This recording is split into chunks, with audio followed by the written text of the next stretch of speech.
Important statement by SHO Surgoda Road, Rana Rizwan Javed. The zero tolerance for drug dealers. My doors are open for everyone. Faisalabad Rana Rizwan Javed, Station House Officer of Surgoda Road Police Station, has said that my doors are open for every citizen. The murder of justice will not be tolerated. Providing justice to the poor at their doorstep is my foremost responsibility.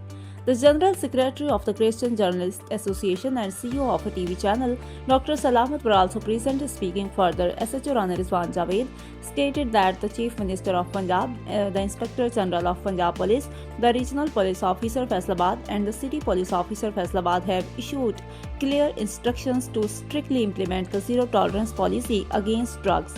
He said drug dealers have only two options. Either they leave the area or permanently end their drug business. As long as I am here, no one can sell drugs in my jurisdiction.